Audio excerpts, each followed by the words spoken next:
자, 오늘은 성도의 삶에 관한 부분을 얘기하겠습니다. 그럼 구약에서 이렇게 해야 된다, 저렇게 해야 된다라고 하는 것보다 오히려 신약에서 이렇게 해야 된다, 저렇게 해야 된다라는 말이 훨씬 더 많습니다. 그래서 많은 성도들이 이제 예수님을 믿는데 너무 어려워하는 거예요. 지킬 목록만 하더라도 너무 많으니까요. 이게 도대체 어떻게 해야 되니까 신앙생활을 할수록 어려움을 느끼는 부분들이 바로 그런 부분인데, 사실은 굉장히 어렵지만 원리적으로 보면 근본적으로 볼 때는 너무 단순하다 이렇게 좀 볼 수가 있습니다. 좀 설명을 좀 드려보면요. 우리 하나님께서 이제 첫사람 아담에게 행위 언약을 허락하셨습니다. 창세기 2장 16절 17절 행위 언약을 허락하셨습니다. 그 언약을 허락하신 이유는 하나밖에 없습니다. 우리 주님이 우리에게 요구하신 것은 약속을 주시면서 하나를 요구하시는데, 그게 뭐냐면 순종하라는 거죠. 이 약속을 붙잡으라는 겁니다. 이 약속을 지키라는 거죠. 그가 하나를 요구하셨습니다. 언약을 주시고 이 약속을 따라라. 이 약속을 지켜라. 다른 말로 이 약속에 순종해라. 그 얘기입니다. 그런데 결국 이제 우리가 알듯이 이제 불순종을 하게 되죠. 그리고 나서 우리 주님은 다시 한번 은혜 언약이라고 하는 놀라운 언약, 그리스도 예수의 이름으로 우리를 구원하시는, 우리를 의롭다 하시는 그 은혜로운 언약을 다시 우리에게 허락하셨습니다. 이 은혜 언약을 우리가 받아들였고 이제 믿은 자가 되었습니다. 그럼 믿은 자는 어떻게 해야 되냐? 이 약속에 동일하게 순종해야 되는 삶. 그러니까 구원받은 자의 삶은 신앙생활을 순종해야 되는 삶이라고 해도, 그렇게 정의해도 과언이 아니라고 볼 수가 있습니다. 언약의 불순종, 하나님께서 주신 이 언약의 불순종한 모습이 성경에 나와 있습니다. 창세기 3장 6절에 불순종한 아담. 그래서 결국 여자가 그 나무를 본즉 먹음직도 하고 보암직도 하고 지혜롭게 할 만큼 탐스럽기도 한 나무인지라 여자가 그 열매를 따먹고 자기와 함께 있는 남편에게도 주매 그도 먹은지라. 창세기 3장 6절에 이렇게 언급되어 있음을 알고 있습니다. 호세아 6장 7절은 뭐라고 얘기했냐면, 그들은 아담처럼 언약을 어기고 거기에서 나를 반역하였느니라. 지금 이스라엘 백성들을 얘기하면서 이스라엘 백성들이 나를 반역했다라고 얘기하면서 먼저 전제하면서 뭐라고 얘기하냐면 아담처럼 언약을 어겼다 얘기합니다. 아담도 언약을 어겼는데 그들도 아담처럼 언약을 어겼다. 그러니까 우리 주님은 아담을 뭐라고 해석하냐면 걔는 언약을 어긴 자다 이렇게 얘기하는 겁니다. 언약에 불순종하다. 이스라엘 사람들도 너희들도 아담처럼 언약을 어긴 자다. 지금 그렇게 얘기하고 있습니다. 그러니까 불순종한 언약을 어긴 자죠. 로마서 5장 19절에는 한 사람이 순종하지 아니함으로 많은 사람이 죄인 된 것 같이 우리 모든 인류의 문제를 풀어낼 때에 한 사람의 순종하지 아니함, 한 사람의 불순종 때문에 이 모든 문제가 왔음을 분명하게 성경은 선언하고 있습니다. 그러니까 아담의 가장 큰 실수, 아담의 유일한 실수라고 할 수 있는 것은 언약에 불순종한 것입니다. 약속에 불순종한 것입니다. 언약을 어긴 것입니다. 이게 아담의 실수였는데, 지금 사실은 어떤 입장에서 보면 신학적인 얘기를 하는 것이 아니라 이제 입장에서 봤을 때에 이제 아담이 놓여져 있는 입장과 우리에게 놓여진 입장이 그렇게 별반 다르지 않습니다. 그래서 언약이라고 하는 차원으로 봤을 때 아담에게도 언약 주시고 순종하라고 얘기했고, 우리 또한 언약을 주면서 순종하라고 하는 거죠. 아담에게는 언약은 행위 언약이라고 얘기할 수 있으면 지금 우리에게는 은혜 언약이라고 얘기할 수 있습니다. 이 약속을 주고 요구하신 것은 순종입니다. 물론 이 은혜 언약을 받아들이지 않는 사람들은 도무지 순종할 수 없습니다. 그리고 이 언약을 받아들인 자에게 사실은 요구하시는 거죠. 물론 이 언약을 받아들인 자가 불순종한다고 지옥 가는 것이냐? 그렇지는 않습니다. 한번 구원받은 것이 그렇지는 않거든요. 근데 중요한 거는 뭐냐면, 그러면 구원받으면 그냥 아무렇지도 않게 그냥 살아도 되냐? 그렇지는 또 않지 않습니까? 그러니까 진실로 은혜 언약을 받은 자, 우리에게도 주님께서 요구하는 우리 모든 삶을 그냥 한 단어로 얘기하자고 하면 순종이라고 얘기할 수 있습니다. 자, 성경의 근거를 조금 더 보고 싶은데요. 로마서 1장 5절에 보시면 사도 바울은 자기의 사역을 이렇게 한 문장으로 표현했습니다. 본인이 일평생 이방인의 사도로 사역했던 것을 이제 본인의 사역했던 것을 이렇게 이제 정의했다고 볼 수 있는데, 그로 말미암아 우리가 은혜와 사도의 직분을 받아 그의 이름을 위하여, 그러면서 모든 이방인 중에서 믿어 순종하게 하나니. 믿어 거기에서 끝나지 않고요. 믿고 순종할 수 있도록 내가 지금 사도의 직분을 받아서 이렇게 해왔다. 이렇게 말씀합니다. 본인이 사도의 직분을 받고 이렇게 받은 은혜 가지고 한 개 딴 게 아니라 저 이방인들로 하여금 믿게 하고 믿어서 순종하게 하기 위해서 내가 사도의 직분을 감당해 왔다고 말씀을 합니다. 그러니까 올바로 믿는 자에게 요구하는 것은 순종입니다. 물론 믿음 안에 순종이 포함되어 있다. 그렇습니다. 하지만 이제 우리가 이제 신앙생활을 하면서 이런 부분들이 많이 헷갈려 하기 때문에 믿음과 순종을 조금 더 디테일하게 설명을 드리고 있는 것입니다. 정말로 믿어서 순종하게 하기 위해서 나는 사도의 직분을 감당했다. 사실 이것은 바울의 사역일 뿐만 아니라 우리의 사역입니다. 우리 또한 딴 게 아니라 바로 이 사역을 해야 되거든요. 우리 자신도 올바로 믿고 순종할 뿐만 아니라 우리를 통해서 연결되는 수많은 영혼들도 올바로 믿게 하고 그들로 하여금 순종하게 해야 됩니다. 로마서 1장 5절뿐만 아니라 로마서 16장 26절도 동일하게 이런 부분이 언급되어 있는데요.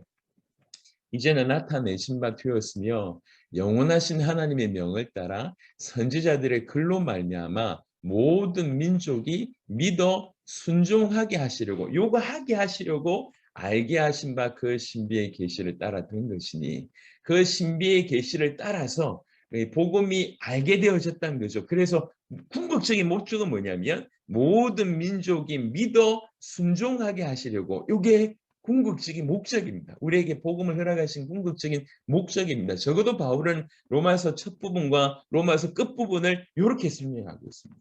자기는 요것 때문에 사도의 직분을 감당했고 그리고 이제 로마서를 다 쓰고 나서 다시 우리에게 이렇게 복음이 들려진 바 된 이유는 우리에게 이렇게 복음이 주어진 바 된 이유는 모든 민족이 믿어 순종하게 하려 하십니다라고 얘기합니다. 그러니까 믿어 순종하게 하는 것. 믿는 자에게 요구되는 것은 참된 믿기 때문에 믿음이기 때문에 순종을 우리 주님이 원하신다 볼 수 있습니다. 베드로전서 1장 2절에 곧 하나님 아버지의 미리 아심을 따라 성령이 거룩하게 하심으로 순종함과 예수 그리스도의 피 뿌림을 얻기 위하여 택하심을 받은 자들에게 편지하노니 은혜와 평강이 너에게 더욱 많을지어다. 지금 베드로가 편지하면서 성령이 거룩하게 하심으로 순종함과 이렇게 되어 있습니다. 사실은 여러 많은 구절에 이런 흔적들이 많지만 조금 노골적으로 드러난 부분들만 가지고 말씀을 드립니다. 믿는 자의 신앙생활이 뭔데요? 라고 얘기하면 이제 순종하는 것이다. 언약에 순종하는 것이다. 이렇게 얘기를 합니다. 제가 이제 어제도 그 우리 김용희 선교사님하고 이제 세우신 그 헤브론을 좀 다녀왔는데 그 이제 이분들 만날 때마다 참 많이 도전이 됩니다. 그들의 삶 자체가 너무 도전되고요.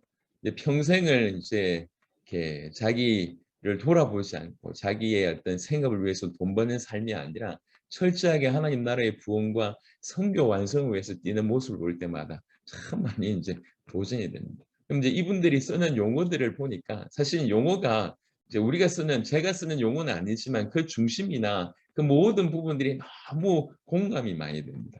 이제 특별히 김용희 선교사님이 저희 교회 한 두 번 오셔서 이제 메시지를 하시고 또 이제 저와 좀 교제를 쭉 하면서 이제 복음이 실제된다라고 하는 표현을 많이 쓰시더라고요. 예, 제가 100% 공감합니다. 예, 복음이 실제된다는 얘기 자체가 그동안 복음이라고 얘기하고 있지만 사실은 복음하고 무관한 삶을 살고 있으니까 복음에 합당한 삶을 복음이 정말 내재된 삶을 살아야 되지 않겠나 제가 이제 그렇게 이해를 하고 있는데 우리가 진실로 예수님을 정확하게 알고 믿는다고 할 때 예수님이 우리 인생 가운데 무슨 일을 하셨는지 진실로 정확하게 깨닫는다고 할 때 이 복음에 완전히 우리는 장악될 수밖에 없고 그 장악된 삶은 순종이라고 하는 삶으로 드러날 수밖에 없다는 것이 당연하지 않겠습니까? 그러니까 우리가 예수님이 누구인지 모르니까 예수님이 내 인생 가운데 무슨 일을 하셨는지 모르니까 내 인생의 과거, 현재, 미래를 완전히 끝내놓고 지금 나와 함께 하신다고 하는 사실이 믿어지지 않으니까 우리 삶이 그렇게 따라가지 못하는데 이것이 정말로 믿어진다고 할 때 당연히 그것을 무릎 꿇고 순종함으로 나아갈 수밖에 없다 이렇게 보여집니다. 자, 언약을 믿어 순종하는 삶이라고 하는 것을 성경의 근거로 좀 살폈다고 하면 조금 더 구체적으로 말씀을 좀 드려보겠습니다. 고린도후서 10장 6절에는요. 이런 말씀이 있습니다. 너희의 복종이 온전하게 될 때에 모든 복종하지 않는 것을 벌하려고 준비하는 중에 있노라라고 하는 구절이 있습니다. 지금 이걸 지금 누구한테 얘기하고 있습니까? 믿는 자에게 하는 얘기예요. 믿는 자에게 어떤 때까지를 기다리고 있다는 거죠. 우리 주님이 무슨 때를 기다리고 있냐면 우리의 복종이 온전하게 될 때까지를 기다리고 있는 겁니다. 기다리고 있고 그 이외에는 복종하지 않는 것을 벌하려고 준비하고 있다고 얘기를 하고 계십니다. 지금 우리에게 우리 주님이 요구하시는 것은 우리의 순종이, 우리의 복종이 온전하게 되기를 원하고 있는 것입니다. 그래서 사실 제가 전 세계에 정말 많은 목회자들을 만나봤는데 목회자들의 고민은 정말 한결같더라고요. 교회를 사랑하는 목회자는 하나의 고민밖에 안 하더라고요. 그 고민 뭐냐? 우리 성도들이 왜 안 바뀌지? 이게 유일한 고민이에요. 이 때려 죽여도 안 바뀌니까. 이게 뭘 해도 안 바뀌니까.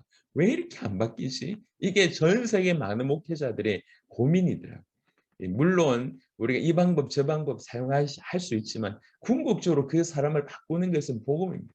물론 때는 다르다고 생각합니다. 각각의 변화의 때는 다르고 우리 주님 오실 때까지 그런 많은 변화들은 있기 때문에 우리가 충분히 이해하고 기다릴 필요가 있겠지만 궁극적으로 그들을 변화시킬 수 있는 유일한 것은 복음이라고 하는 것을 우리가 명확하게 알아야 됩니다. 그래야지 지치지 않고 계속 알아듣지 못한다 할지라도 계속 복음을 우리가 전할 수밖에 없고 전해야 된다고 하는 것이죠. 그래서 우리도 마찬가지고 우리에게 연결된 모든 분들도 마찬가지고 우리의 복종이 온전해지기를 원하십니다. 우리가 정말 자발적으로 온전히 순종하기를 우리 주님이 원하십니다. 그래서 신앙생활은 딴 게 아니라 그냥 순종의 삶이다. 뭐의 순종이다라고 얘기하면 주님께 순종이라고 얘기할 수 있고요. 그다음에 이제 언약적인 관점으로 얘기하자면 약속의 순종이다. 그 언약의 순종이다. 이렇게 볼 수가 있습니다. 그래서 그러면 이 순종을 어떻게 하면 되겠는가라고 하는 각도로 좀 설명을 좀 드려보면 어떻게 순종해야 되는가? 이제 모호하지 않습니까? 무조건 순종하면 된다. 이것도 맞는데 조금 더 이제 좀 구분해서 좀 설명하면 궁극적으로 우리는 언약에 순종하는 것이다라고 볼 수 있습니다. 하나님이 우리에게 주신 언약, 하나님이 우리에게 주신 언약의 실체는 예수님에 대한 것입니다. 예수님이 하나님의 아들 그리스도이시며 우리에게 구원을 베푸시는 구세주라고 하는 그 약속, 그 약속에 순종하는 것이 오늘 믿는 우리에게 요구하시는 바라고 얘기할 수 있습니다. 그래서 예수님이 하나님의 아들 그리스도라고 하는 이 언약에 순종하는 것이며 시제로 얘기한다고 하면 이것은 이미 우리가 믿는 바라고 얘기하고 그러나 이 믿는 자에게는 우리 주님이 뭐 하시냐면 우리와 동행하십니다. 임마누엘 하십니다. 그리고 어떻게 되냐면 주님이 다시 오신다는 거죠. 영원한 하나님의 나라. 그러니까 순종이라고 하는 것을 좀 시제적으로 좀 분석해서 예수님을 그리스도로 믿고 순종하고 임마누엘이 순종하고 주님의 다시 오심에 순종한다라고 이제 제가 좀 이렇게 좀 정리를 좀 해봤습니다. 예수를 그리스도로 믿기 때문에 순종한다라고 얘기하는 것은 그럼 믿는다는 얘기는 정말로 믿는다는 얘기, 믿어서 순종은 어떤 형태로 표현되냐면 따른다라고 하는 표현으로 설명할 수가 있겠습니다. 그래서 내가 지금 예수님을 믿어요. 그 예수님을 믿고 지금 내가 순종합니다. 예수님을 하나님의 아들 그리스도를 믿고 내가 순종합니다라고 얘기할 때 그것의 표현은 내가 예수님을 따릅니다라고 우리가 해석할 수가 있습니다. 그래서 마태복음 16장 24절에 이에 예수께서 제자들에게 이르시되 누구든지 나를 따라오려거든 자기를 부인하고 자기 십자가를 지고 나를 따를 것이니라. 마가복음 8장 34절에도 무리와 제자들을 불러 이르시되 누구든지 나를 따라오려거든 자기를 부인하고 자기 십자가를 지고 나를 따를 것이니라. 자, 여기서 우리가 따르려거든 할 때 첫 번째 조건이 뭐냐면 자기를 부인하고 라고 하는 것이 첫 번째 조건입니다. 여러분 이거는 잘 좀 이해를 하셔야 됩니다. 이거는 구원받고 나서 자기 성질을 죽이거나 아니면 자기 자존심을 낮추거나라고 하는 수준으로 해석하면 큰일 납니다. 예, 그러면 시작조차 우리는 할 수가 없어요. 왜 그러냐? 일평생 지나도 제가 사람들이 이렇게 구원받은 사람들 볼 때 가장 늦게 변화되는 게 뭐냐면 성질입니다. 이 성질. 조금 나쁜 말로 성질머리 잘 안 바뀌어요. 그러면 이제 주님을 따른다 이게요 안 됩니다. 저도 이렇게 여러분 앞에서 조금 인자하게 보일지 모르겠지만 운전대를 잡으면 또 좀 달라집니다. 우리 와이프가 당신 왜 그리 말이 많냐 그래요. 그리고 운전대만 잡으면 이상하게 성질이 올라와요. 운전 잘못하시면 보면 어리버리하다면서 얘기하고 저 사람 왜 저렇게 얘기하냐면서 특별히 저는 빨리 가는 사람들보다 늦게 가는 사람들 보면 오라통이 치밀고 이럽니다. 성질머리. 여러분 성질머리 바뀌어가지고 이렇게 그 다음에 뭔가를 해야 되냐. 그러면 이게 구원하고 맞지 않지 않습니까? 우리 시작도 못하는 거 아니에요. 자기를 부인한다는 얘기는 사실은 믿을 때 일어나는 얘기입니다. 제가 어제도 말씀드렸지만 예수님을 나의 그리스도로 받아들인다고 한 것은 그가 십자가와 부활로 당신의 목숨값으로 내 모든 것을 해결하셨구나. 나를 죄 가운데서 건져내고 사단의 손아귀에서 나를 건져내고 하나님 떠나서 죽어 있는 우리에게 생명 주시고 하나님을 만나는 길을 바로 그 생명으로 그 죽음으로 행하셨구나. 그러니까 그 사실에 내가 동의하고 그리고 그 주님이 내 인생 전체를 원하신다 하니 내가 너희 주인 되겠다고 얘기하시니 그 부분에 내가 동의하고 그러면 내 목숨을 드리겠습니다. 이게 예수님을 그리스도로 내가 믿는 것입니다. 단순한 머리가 아니고 그 동의하고 내 인생 전체를 풍덩 빠뜨리는 것이 그 믿음의 시작입니다. 예수님께서 내가 다 이루었단 말씀하셨을 때 그 다 이루신 내가 고백을 하고 내가 인정하고 오케이 내 인생 전체를 드립니다. 내 모든 문제가 그 십자가상에서 끝났습니다. 라고 믿는 것이 시작입니다. 내 모든 문제가 끝났다고 믿는 것이 믿음의 시작입니다. 그러면 내 모든 문제가 끝난 사람은 더 이상 자기를 위해서 살 필요가 없게 되는 것입니다. 고린도후서 5장 15절을 다시 한번 보겠습니다. 고린도후서 5장 15절 전 맨 마지막에 있습니다. 조금 전에 그 다음 페이지. 그가 모든 사람을 대신하여 죽으심은 살아있는 자들로 하여금 다시는 그들 자신을 위하여 살지 않고 오직 그들을 대신하여 죽었다가 다시 살아나신 이를 위하여 살게 하려 함이라 말씀합니다. 이제 왜 우리 주님이 죽으셨냐라고 얘기할 때 살아있는 우리 그리스도 예수 이름으로 살아있는 우리 살아있는 자들로 하여금 다시는 그들 자신을 위하여 살지 않고 다시는 그들 위해서 살지 않고 우리가 우리를 위해서 살 이유가 없다는 겁니다. 왜 그렇습니까? 그가 모든 것을 끝내셨기 때문에. 이걸 믿으라는 겁니다. 그가 모든 것을 끝내셨다. 그래서 예수님께서 사실은 마태복음 처음 시작할 때부터 한참 복음을 깨닫고 나서 하신 얘기가 아니라 사실 산상복음이 시작될 때부터 마태복음 6장에 너희는 무엇을 먹을까 무엇을 마실까 무엇을 입을까 염려하지 마라. 너희에게 이 모든 것이 있어야 될 줄 너희 하나님이 아신다. 너희 아버지 아는 너희 하늘에 계신 아버지가 아신다. 그러므로 너희는 먼저 그 나라와 그 일을 구하라. 그리하면 이 모든 것을 너희에게 더하여 주시리라. 우리가 이미 잘 알고 있는 말씀입니다. 이게 신앙생활의 시작입니다. 시작. 자기를 예수 믿고 나서 그 다음 성질머리 죽여야지 자존심 내려야지 모든 걸 내려놓아야지 그런 차원이 아니에요. 내 모든 것이 끝났구나. 내 모든 것이 십자가에 박혔구나. 내 모든 것이 그와 함께 내 옛사람이 죽었구나.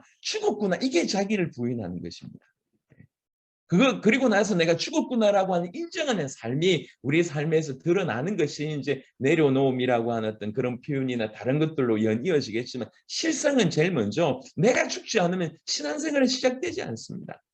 자기를 부인하고라고 하는 것은 주님을 따를 때 첫 번째 요건입니다. 그가 내 모든 문제를 끝내셨기 때문에 그가 나를 위해서 대신 죽으셨기 때문에 내 옛사람이 죽었기 때문에 더 이상 나는 나를 위해서 살 필요가 없다는 것이죠.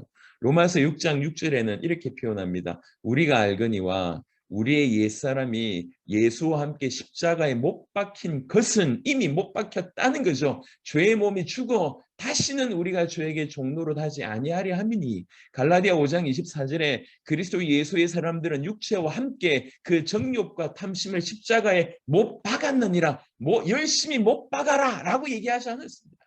이미 못 박힌 것입니다.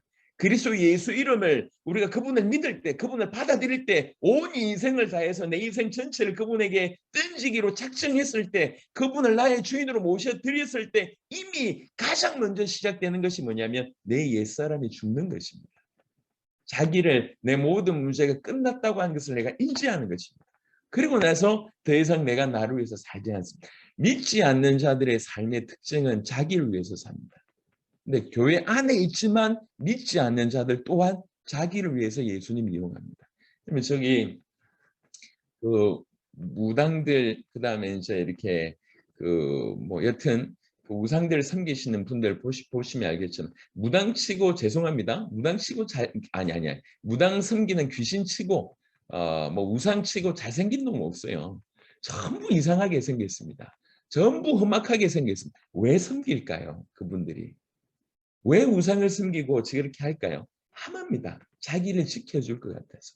자기의 소원을 들어줄 것 같아서. 자기의 문제 해결해 줄 것 같아서 그렇게 섬기는 거 아닙니까? 그런데요. 교회 안에서도 하나님 왜 섬깁니까? 라고 얘기할 때 적지 않은 퍼센테이지가 문제 해결해 줄 것 같아서. 응답 해결해 줄 것 같아서. 응답 주실 것 같아서. 자기 지켜주실 것 같아서. 요 정도로 하나님을 자기 소원 풀이를 위한 마치 도깨비 방망이처럼 하나님을 숨기는 예가 많습니다. 자기를 위해서 사는 거예요. 자기를 위해서 하나님 이용하고 자기를 위해서 복음을 이용하는 겁니다. 엄밀하게 얘기하면 예수 믿는 게 아닙니다. 하나님을 진실로 안다면 예수님이 자기를 위해서 진실로 죽으셨다고 하는 것을 진실로 안다면 자기를 위해서 살 수가 없습니다. 예. 뭐 몰라서 그렇다 치고요. 알게 해야죠. 예, 우리 인생의 모든 문제가 끝났습니다. 내 과거가 완전히 끝났습니다. 나의 죄와 나의 허물 다 끝났습니다. 그리고 지금 우리 주님이 나와 함께 영원토록 동행하고 계십니다. 우리 미래는 영원한 하늘의 보좌입니다. 이게 보장되어 있는 것입니다. 그러면 만물의 창조자이시고 모든 것을 섭리하신 분과 그분이 내 모든 것을 끝내놓고 그분의 생명 싸게 안에 나를 이렇게 보호하시면서 내 인생과 걸어가고 있는데 뭐가 문제될 것이 있냐 말이에요. 돈이 없어도 병이 있어도 핍박이 와도 일평생 곤란한 상황 가운데 있다 할지라도 주님이 나와 함께 계시면 우리 주님은 이 땅에만 주인이 아니지 않습니까? 모든 영혼이라고 하는 시간 동안에 만물의 주권자가 아니십니까? 그분과 진짜 함께 있다고 할 때는 어떤 것도 문제가 안 되는 것입니다. 구원받은 자에게는 문제가 사라지는 게 아니에요. 문제 자체가 되지 않는다는 것입니다. 초대교회 성도들이 예수님을 믿는 순간 만사형통되지 않았습니다. 문제가 다 사라진 게 아니에요. 오히려 예수님을 그리스도로 믿었기 때문에 더욱 많은 문제들이 쏟아졌습니다. 그 시대에 예수 믿지 않았으면 괜찮을 것인데 괜히 예수 믿어가지고 로마 사람들한테 막 핍박을 받고 유대교한테 핍박을 받고 가는 곳마다 경제적인 어려움을 당하고 비난을 당하고 수많은 부분들의 어떤 불이익을 당함에도 불구하고 그들은 예수님을 그리스도라고 믿었기 때문에 그 어떤 것도 문제가 안 됐습니다. 문제가 사라지는 것이 아니라 문제가 되지 않습니다. 우리가 역사상 기독교 역사상 이런 예들을 많이 보고 있지 않습니까? 크로스비라고 하는 그 대단한 찬송가를 많이 지었던 그분이 흑인이면서 여자이면서 이렇게 눈을 보지 못했던 분 아니십니까? 한참 노예 제도가 있으면서 어려움을 당하는 그 시대를 살아갔던 이분이 나중에 진실로 복음의 은혜를 깨닫고 나서는 오히려 기도하기를 주님 눈 안 뜨기를 기도했다고 들었습니다. 더 이상 예전 같으면 눈 뜨기를 기도했는데 더 이상 눈 안 뜨기를 원합니다. 주님 내가 눈 안 뜨니까 더 기도할 수 있고 더 주님을 집중할 수 있으니 이게 낫습니까? 이렇게 고백했지 않습니까? 구원받은 자에게 복음이 뭐냐? 주님이 나와 함께 계신다고 하는 것이 뭔지 진실로 안다면 내 육신에 매여있는 우리의 모습을 한탄할 수밖에 없게 되는 것입니다. 자기를 부인하는 것은 예수 믿고 나서 자존심을 죽이는 게 아니에요. 예수 믿고 나서 자기 모든 뭐 하고 싶은 거를 하지 못하는 이런 수준이 아닙니다. 예수 믿는 첫 출발이 자기를 부인하는 겁니다. 끝났구나 내게. 내가 끝났구나. 내 모든 것이 십자가와 부활로 끝났구나. 그 주님이 내 인생 가운데 있을 때 오시면 모든 것이 끝나는구나. 더 이상 내가 나를 위해서 살 필요 없구나. 주님과 동행하면서 주님을 위해서 사는 것이 이것이 그러니까 언약에 순종한다고 하는 것이 자기를 부인한다고 하는 것으로 구체화되는 것입니다. 끝났다고 실제로 믿고 사는 겁니다. 제가 어제도 말씀드렸지만 끝났다고 믿는 사람은 주를 위해서 삽니다. 하지만 끝났다고 믿지 않는 사람은 끝내려고 삽니다. 자기 인생의 문제를 어떻게든 이것도 해결하고 저것도 해결하고. 이게 언제 끝나냐? 이게 주님 만날 때 끝나는 거거든요. 그럼 일평생 무덤에 갈 때까지 일평생 결국 자기 문제를 위해서 예수님 이용하다가 그렇게 가는 그런 인생들이 된단 말이에요. 이게 신앙이 아니에요. 응답을 많이 받았다 안 받았다 중요하지 않습니다. 내 모든 문제가 끝났구나라고 믿는 사람만 주를 위해서 삽니다. 하지만 끝났다고 믿지 않는 사람은 계속 주님을 이용합니다. 이게 하늘과 땅 끝에 그런 큰 차이가 나는 것입니다. 깊이 생각해 보시기 바랍니다. 우리 옛사람은 끝났습니다. 옛사람은 죽었습니다. 예, 그래서 옛사람 나를 부인하는 것부터 신앙생활의 시작입니다. 자기를 부인하고 내가 죽었구나. 내 모든 것이 끝났구나. 이것을 인정하고 그리고 실제로 그러함을 삶으로 살아냄이 지금 우리 가운데 필요하다는 것이죠. 자기를 부인하고 그리고 나서 자기 십자가를 지고 십자가를 지고라고 얘기를 하는데 이 부분을 이제 우리 이렇게 너무 많이 오해해서 그냥 고난 당하는 것을 십자가로만 생각하는데 여러분 당연히 고난입니다. 하지만 십자가는 우리 주님의 십자가는 당신의 고난을 통해서 우리 영혼 전 세계를 살리기 위한 그 놀라운 하나님의 비밀스러운 기가 막힌 신비한 계획이었습니다. 기가 막힌 작품이셨습니다. 그러니까 영혼 구원과 하나님의 뜻과 무관한 십자가는 있을 수가 없습니다. 그러니까 자기 십자가를 진다고 얘기할 때에 또 십자가가 우리 십자가가 있다는 거죠. 제가 지어야 될 십자가가 있다는 얘기는 내가 당해야 될 고난이 있다고 한 부분뿐만 아니라 내가 감당해야 될 세계복음화, 내가 감당해야 될 어떤 영혼들을 염두에 두고 주신 말씀입니다. 만약에 이것을 염두에 두지 않으면 그냥 고난당한다라고만 십자가 진다고 생각합니다. 그렇지 않습니다. 제가 신앙생활을 하면서 그런 생각을 해요. 세계복음화 그리고 조금 더 구체화돼서 이제 영혼 구원과 만약에 이 부분을 배제하고 나서 신앙생활이 이게 올바른 신앙생활이 될 수 있을까? 그런 생각을 많이 하게 됩니다. 주님이 전 세계를 건져내기를 원하시는데 이거하고는 전혀 개념 없이 이거하고는 전혀 상관없이 그냥 기도 응답받고 뭐 예언하고 이 우리끼리 잘 먹고 잘 살고 과연 주님이 원하실까? 예. 자기 십자가라고 얘기할 때 반드시 그 배경에는 우리가 감당해야 될 세계복음의 몫이 있다는 겁니다. 우리가 감당해야 될 영혼들이 있다는 겁니다. 그것들을 위해서 우리가 얼마든지 죽음의 자신을 내줄 만큼의 어떤 그런 고난이 우리에게 있다는 그럴 각오를 하고 살 것을 얘기하고 있습니다. 제가 이제 그 폭탄을 맞고 이제 이 마음에 우리 주님이 원하신 것은 세계복음화다. 이제 그 생각을 이제 마음에 담기 시작을 하고 계속 기도를 하는데 집안에 이렇게 경제가 여유있지가 않았습니다. 항상 어려웠습니다. 항상 어떤 때 1997년도였나요? 제가 미국을 처음으로 가게 됐는데 하나님께서 그럴 마음이 계속 주시는 거예요.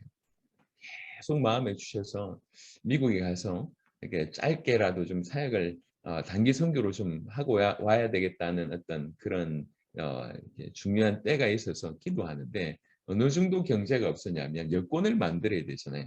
여권 만들 돈이 없는데 여권 만들 돈이 없을 뿐만 아니라 여권에 들어갈 사진 찍을 돈이 없었어요. 사진을 찍어야지 여권을 만들죠. 이게 제 상황 아시겠죠? 그런 상황인데 정말 하나님 꼭 가게 하신다는 가야 되겠다고 하는 마음을 계속 주시는 겁니다. 그래. 근데 정해진 날짜는 있고요. 저 혼자 가는 게 아니라 팀이 가니까 날짜는 있는데 지금 뭐 비행기 티켓 값은커녕 그때 당시에는 이 비자 받는 시간이 굉장히 어 이렇게 좀 길었어요. 예. 이렇게 근데 기도하고 있는데 같은 교회를 다니는 꽤 제가 좀 큰 교회를 다니는데 같은 교회를 다니는 어떤 분하고 교제를 하게 되는데 이분이 저를 좀 귀하게 여기시더라고요. 그러면서 이제 기도 제목을 쭉 나눴죠. 알고 보니까 이분이 여행사 사장이라. 그래 가지고 여행사 사 그래 가지고 인제 비자 빨리 받는 것도 이분이 다 알고 계시더라고요. 그러니까 사진 찍을 돈도 없으니까 그것도 돈 주고 여권 만들어 주고 뭐 이래 가지고 결국 인제 비행기까지 인제 타고 인제 제가 인제 미국을 갔다 오게 되는데 그때부터 젊었었는데도 그때부터 정말 하나님께서 기도하는 중에 하나님께서 하시는구나. 요런 부분들을 이제 제가 좀 경험하게 됐는데 여러분 하나님이 이 세계복음화 이런 데 굉장히 기뻐하십니다. 여러분 제가 딴 게 아니라 인제 지금 2012년 1 월에 처음에 마이애미를 갔거든요. 이제 여러분이 지금 보시는 동영상 대부분이 지금부터 한 3년 전쯤에 다 만들어졌어요. 그러니까 7-8년 정도 지나니까 전 세계 100 개국의 현지 제자들이 막 일어나더라고요. 저도 '야 어떻게 이런 일이 벌어지지?' 어떻게 이런 일이 벌어지지? 근데 이제 교회사를 조금 보니까 하나님이 세계복음을 진짜 기뻐하시는 거예요. 그러니까 그리고 우리 세대에 세계복음 하겠다 이걸 우리 주님 오실 날을 준비하겠다 이걸 하나님께서 너무 기뻐하신다는 걸 알게 됐습니다. 학생 자원 운동도 사실 그런 어떤 개념 중에 하나이지 않나 이런 생각을 합니다. 여러분 그냥 마냥 고난 당하는 것이 십자가 지는 것이 아닙니다. 하나님이 우리에게 허락하신 세계복음화의 부분이 있습니다. 우리가 아니면 안 되는 그런 영역, 나의 분깃이 있습니다. 그 영혼들이 있습니다. 그것을 위해서 내가 목숨을 거는 고난을 당할 어떤 각오를 하고 이렇게 자기 십자가를 지고 가는 삶, 이게 언약에 순종하는 삶이다. 예수님을 그리스도로 믿는 자들, 그래서 예수님을 그리스도로 믿고 따르는 자들이 순종하는 삶이 바로 이 부분이다. 이렇게 설명을 드리고 싶습니다. 그리고 예수 그리스도를 따르는 자, 실제로 마태복음 4장 19절에 말씀하시되 나를 따라오라 내가 너희를 사람 낚는 어부가 되게 하리라. 요한복음 8장 12절에 예수께서 또 말씀하여 이르시되 나는 세상의 빛이니 나를 따르는 자는 어둠에 다니지 아니하고 생명의 빛을 얻으리라. 우리 주님, 우리가 우리 주님을 대할 때 제일 먼저 해야 될 것은 믿어야 됩니다. 믿음이라고 하는 것을 대충 하고 나서 삶에 대한 요구만 하니까 지치는 거예요. 하지만 올바로 믿음이 있을 때 그 믿음 있는 자는 거기에 머물러야 되지 않고 주님 가신 길을 따라가는 것입니다. 이게 언약에 순종하는 것이라고 볼 수가 있습니다. 제가 이제 그 임현수 목사님하고 여러분 아시는지 모르겠지만 임현수 목사님하고 이제 이렇게 같이 좀 교제를 하고 있는데 제가 이 목사님이 이렇게 보시면 정말 그 삶으로 정말 삶으로 살아내는 걸 매번 제가 보거든요. 이분이 이제 북한의 억류를 거의 3년 가까이 당하셨지 않습니까? 원래 CCC 출신이세요. 하이 CCC 출신이시고 이제 김중곤 목사님 바로 밑에서 굉장히 많이 귀한 일들을 하셨었는데 어릴 때부터 보니까 그냥 이렇게 아주 귀티나게 잘하시는 줄 알았는데 그렇지 않더라고요.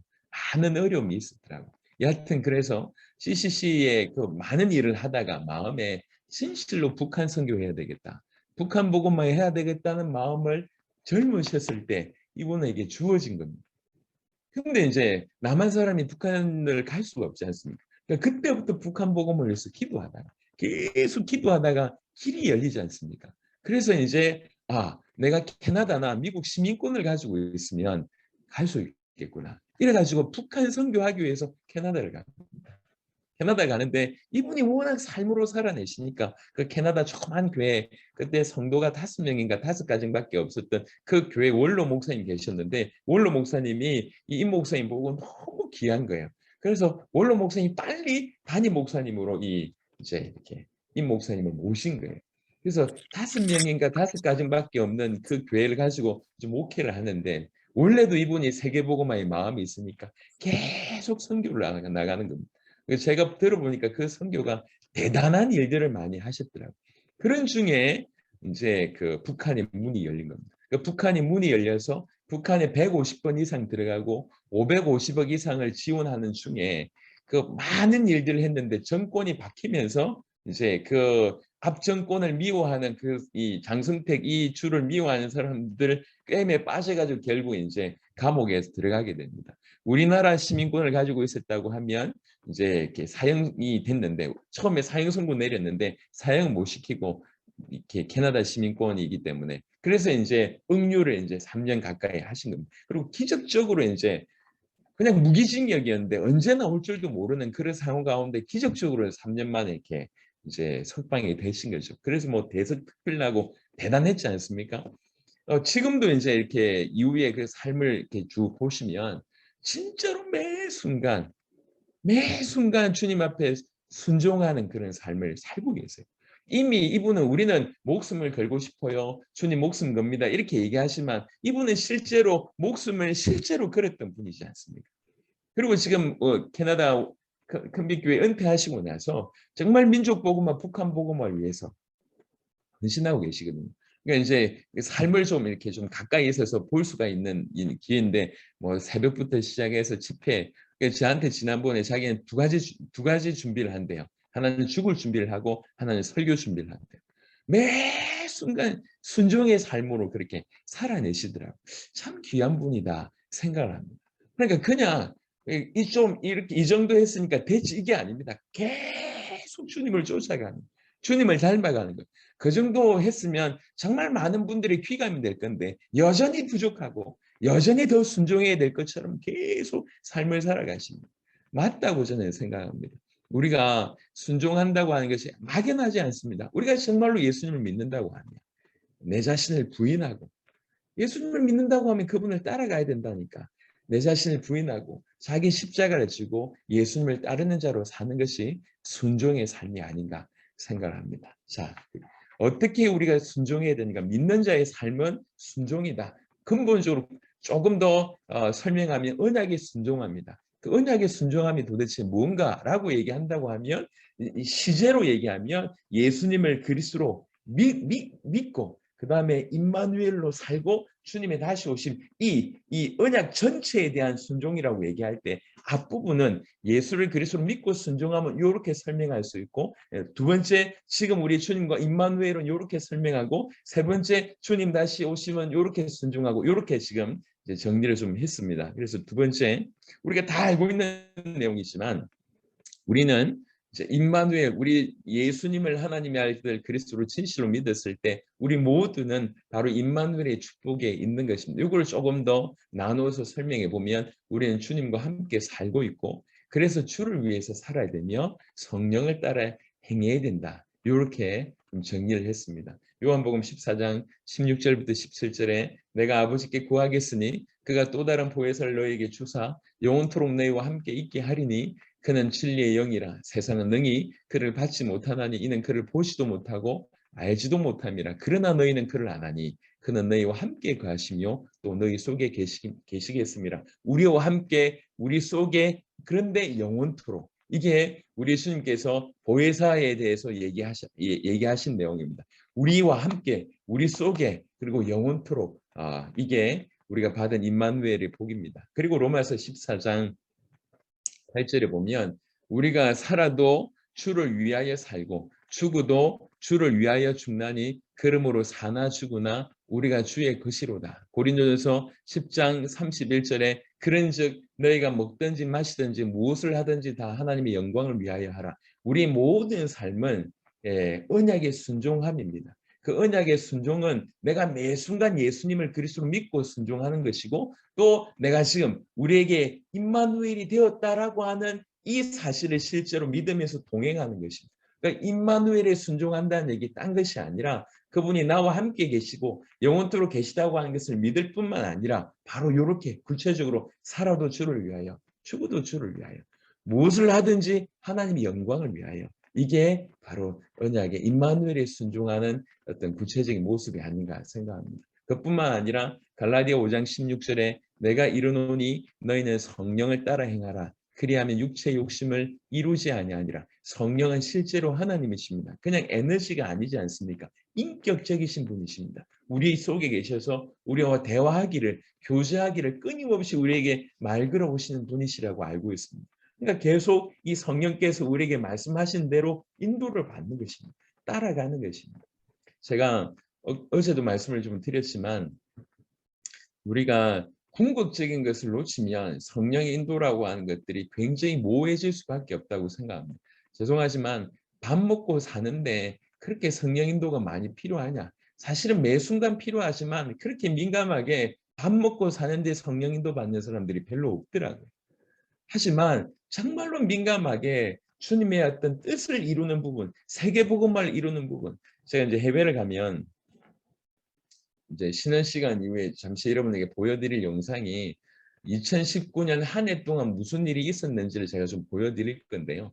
뭐 자랑하려고 하는 것이 아니라 매해 이렇게 살았다, 이렇게 전 세계에 나가면서 이렇게 살았음을 여러분들이 조금 입체적으로 좀 볼 수 있을 것 같고, 경제력 하나도 없었는데도 불구하고 하나님께서 채워주신 것을 아마 여러분들이 좀 보게 될 것 같습니다. 제가 이제 처음에 나라를 가게 되면 문이 열리지 않는 곳에 문이 열려서 가게 되면 사실은 1주 내지 2주 있다가 이제 거기에서 이제 저희가 빠져나오는데, 저희는 생각하기를 우리가 그 나라에 머무는 이 2주가 이 이주가 이 나라 복음화를 앞당길 수 있는 가장 중요한 순간이다, 시간이다 이렇게 생각합니다. 만약 우리가 2주 동안 머물면서 이 나라의 제자를 만약에 하나님께서 붙여주시고 찾게 된다고 하면 적어도 그 나라의 복음화를 앞당길 수 있다 생각합니다. 그래서 그 2주간은 정말로 치열하게 인도를 받습니다. 도대체 하나님께서 누구를, 여러분 그냥 교회를 세우는 것도 아니고 교단을 만드는 것도 아니고 영접 기도를 시키는 것도 아니고 우리 단체를 만드는 것도 아니고 어찌하든지 그 나라 살릴, 그 지역을 살릴 제자를 찾으러 가는데 어디 있는지 우리가 어떻게 하냔 말이에요. 이마에 제자 써 있으면 좋겠는데 제자 써 있지도 않아요. 말도 할 수가 없어요. 언어도 통하지도 않아요. 그런데 철저하게 하나님 인도를 받아야지 그런 사람들 만나고 또 그런 사람들을 세울 수가 있습니다. 굉장히 예민합니다.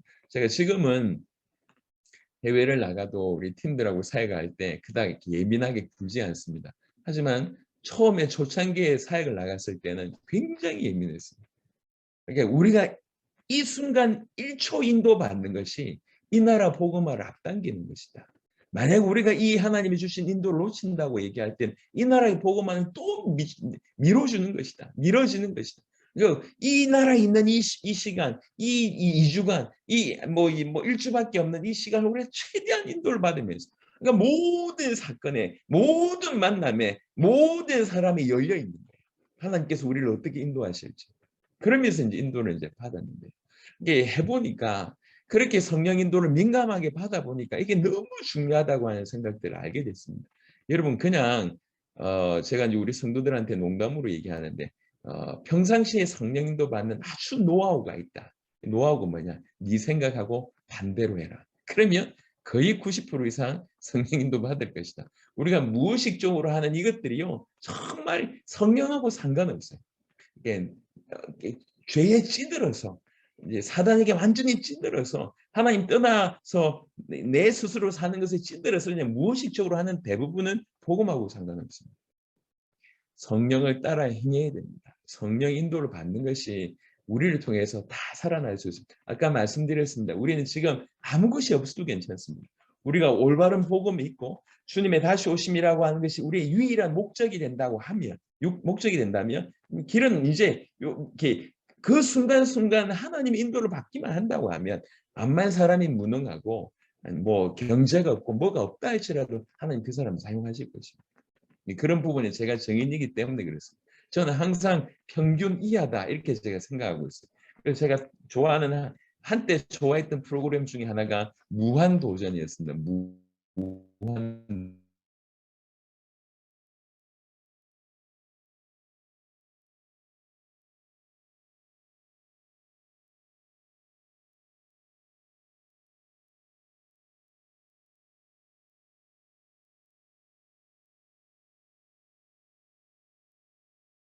뭐 약간 제 대단한 사람이 아니라 약간 좀 이렇게 평균 이하의 이런 분들이지 않습니까? 저는 항상 그렇게 생각합니다. 목회자들 중에도 제가 평균 이하라고 생각하고 뭐 세상 기준으로 얘기하자면 뭐 말할 것도 없죠. 뭐 경제력부터 시작해서 말할 것도 없습니다. 평균 이하인데 하나님께서 복음을 알게 하셨고 주님 다시 오시면 이제 깨닫게 하시고 그걸 위해서 그냥 살게 하셨는데 그러니까 세밀하게 좀 성령 인도를 받게 하셨는데 지금 나타난 결과는 이러합니다. 하나님께서 여러분들도 더욱 이렇게 우리 같은 거 뭐 전혀 이렇게 비교 안 될 정도로 크게 쓰시기를 바라고요. 저희가 이제 저희 후대들 일어나는 분들한테는 이제 그런 뭐 이렇게 시간이 있을 때 그런 얘기합니다. 우리 같은 사람들 그냥 쉽게 짓밟고 가라. 뭐 우리 같은 사람들은 아무것도 아닌 양 밟고 가라. 정말 제대로 인도받고 니네가 더 크게 쓰임 받아야지 세계복음화 된다. 이런 생각을 제가 늘 하고 있습니다. 늘 얘기해 왔고요. 그래서 임마누엘이라는 것은 주님이 실제로 우리와 함께 계시지 않습니까? 우리 속에 계시지 않습니까? 그분은 우리를 인도하기를 원하십니다. 인도하시려고 우리 안에 들어오셨습니다. 그럼 이분이 인도하실 수 있도록만 우리가 자리를 내어드리고 그분의 주인 되심만 내어드린다고 하면 언약에 순종한다는 것이 어려운 얘기가 아니라 가장 이상적인 것이 되지 않겠나 생각합니다. 그리고 주님의 재림의 언약을 믿고 순종하는 겁니다. 이 부분은 이제 맨 마지막 시간에 좀 말씀을 나누겠지만요. 재림은 언약입니다. 여러분 창세기 3장에 어떻게 보면 이 아담 하와가 주신 언약을 어긴 거지 않습니까? 언약을 어길 때 어떻게 어겼습니까? 예, 제가 풀어드렸지만 하와는 정확하게 알지 못했고 아담은 알았지만 믿지 못했다. 그래서 결국 불순종하고 죄를 범했다라고 이제 제가 말씀을 드렸습니다. 여러분 적어도 언약은 정확하게 알아야 됩니다. 그리고 믿어야 됩니다. 주님의 재림 또한 언약입니다. 제가 지금 전 세계 다니면서 참 안타까운 것은 보수 신학 치고 마라나타 신앙을 얘기 안 하는 곳은 없어요. 마라나타 신앙은 보수 신학의 어떻게 보면 가장 큰 산봉우리 중에 하나입니다. 어떤 보수 신학도 마라나타 신앙을 인정하고 그 신앙을 가져야 된다고 얘기합니다. 그런데 제가 살펴본 적지 않은 사람들은 그것은 지식의 하나입니다. 주님 오시지. 전혀 자기 삶하고 무관합니다. 여러분, 주님이 다시 오신다고 하는 것이 우리에게 주어진 언약이고 사도 바울처럼 그리고 사도들처럼 그냥 막연하게 500년 후에 오실 것이다 이게 아니라 진실로 자기 살아있을 때 오신다고 믿었던 사람들, 그래서 주님의 다시 오심의 제1 절대적인 우선순위가 됐던 사람들의 삶이 성경에 나와 있는 삶입니다. 오늘날 우리에게 그런 일이 벌어지지 않는다고 하는 것은 우리가 기본적인 전제를 지금 잘못하고 있다는 것입니다. 이렇게 열심히 하면 언젠가 세계복음화 되겠지. 어떤 우리도 그렇게 하고 있다. 우리 이제 먼저 모인 선교사님들 지난 한 해 같이 인도받았던 선교사님들이 그런 간증을 하시더라고요.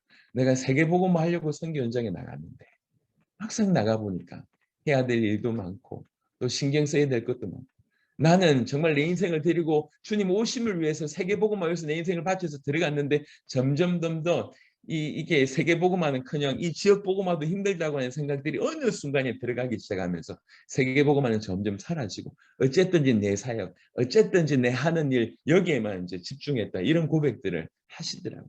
이게 적지 않아 그런 것 같습니다. 여러분 우리가 희미해져야 될 것이 따로 있습니다. 주님의 다시 오심이 명확한 그게 아니면 우리는 항상 그 환경에 그리고 사단이 주는 여러 가지 공격에 눌릴 수밖에 없습니다. 제가 만약에 우리 세대의 세계복음화라고 하는 약속이 저한테 없었다고 하면 저는 이러면 안 됩니다. 예, 이렇게 교회를 돌봐야지 목사가. 예, 제가 운동하는 거 좋아하거든요. 아니 뭐 주일날마다 족구하고 고기 구워 먹고 제가 그런 거 좋아합니다. 고기 잘 굽고. 제가 왜 세계복음화 한다면서 어떤 이익도 안 되는데 갑니까? 말씀드렸습니다. 지난 한 해 우리 재정을 다 결산을 해보니까 60% 이상 우리와 무관한 곳에 다 헌신했습니다. 다 보내드렸습니다. 우리 이렇게 하면 안 되지. 그냥 500년 후에 세계복음화 된다고 하면 그 모든 것들 모아가지고 우리 교회 크게 해야지. 우리 교회 크게 하고 우리 이름 내고 좀 더 연구해서 남들보다 좀 유명해지고 그래 해야지. 안 그렇습니까? 대부분 지금 그렇게 하고 있지 않습니까? 여러분, 여러분의 교회가 부흥되는 것이 세계복음화와 관계가 있습니까?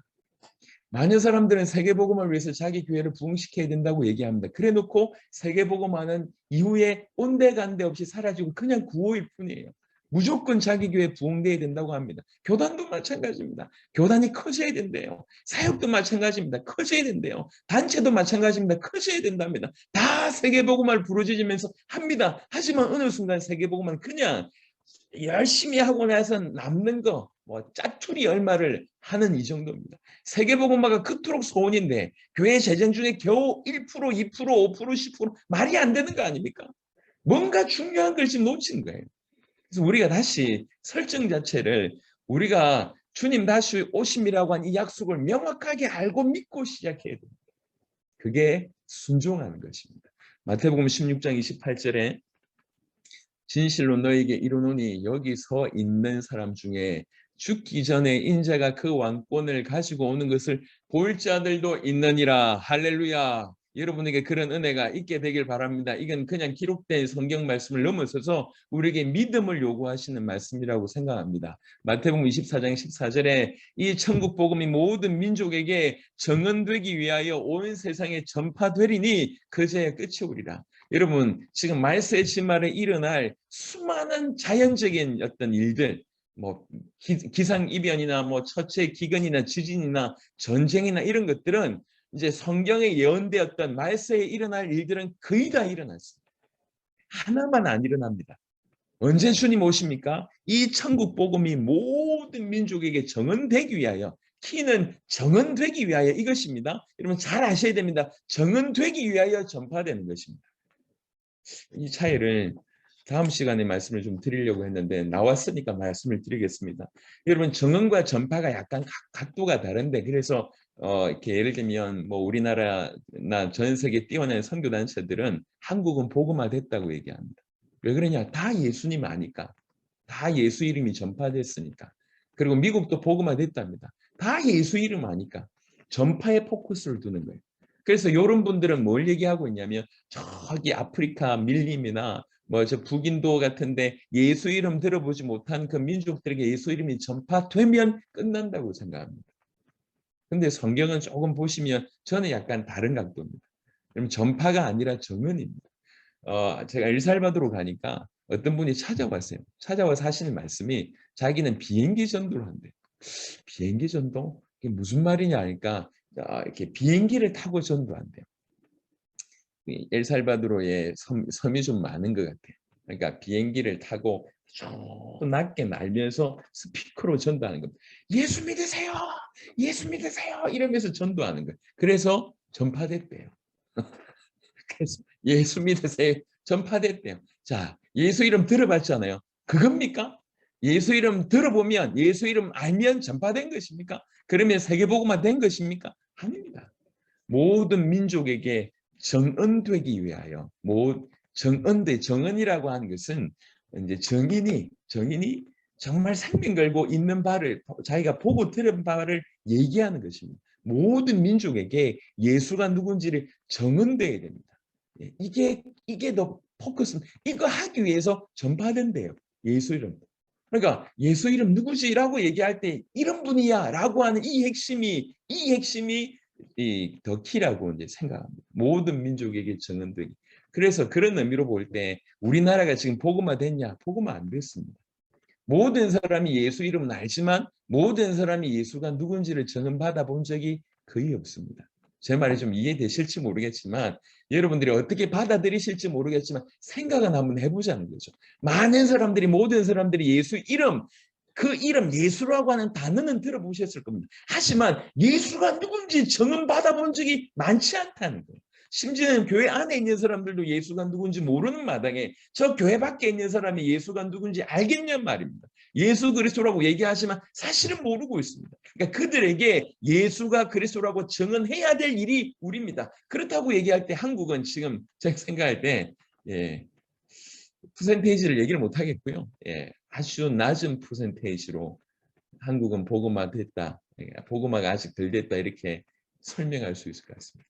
여하튼 이 재림이 반드시 주님 재림하십니다. 이것을 약속으로 붙잡아야 되면 정확하게 알고 올바로 믿어야 됩니다. 그래야지 순종할 수 있습니다. 우리는 지금 언약에 순종한다. 믿는 자의 삶은 순종이다. 약속의 순종이다. 그 언약의 순종이다. 예수가 그리스도라고 하는 예수 그리스도에 대한 하나님에 대한 순종이라고 크게 전제하고 이걸 조금 시제적으로 좀 구체적으로 얘기를 좀 해보면 예수 그리스도를 믿고 순종하고 지금 나와 동행하시는 그 임마누엘 성령을 따라 순종하고 그리고 주님 다시 오신다라고 하는 그 약속을 믿고 순종한다라고 조금 정리할 수 있을 것 같습니다. 이렇게 예수님을 진실로 그리스도로 믿고 그리스도를 알고 그렇게 예수님을 따라가는 자에게 붙여진 별명이 그리스도인이라고 하는 별명입니다. 물론 처음에는 상식적으로 그닥 좋은 별명은 아니었겠죠. 우리나라도 처음에 예수 믿는 사람을 예수쟁이 이렇게 불렀지 않습니까? 처음에는 그렇게 불림을 받았지만 이게 이제 고유 명사가 되었습니다. 정말 저 사람 보니까 그리스도를 닮았구나. 그리스도의 뜻대로 살아가는 사람이구나. 그리스도인. 이게 이제 우리가 갖고 있는 고유 명사고 그렇다고 하면 우리는 그대로 정확하게 살아내야 되겠다 생각을 합니다.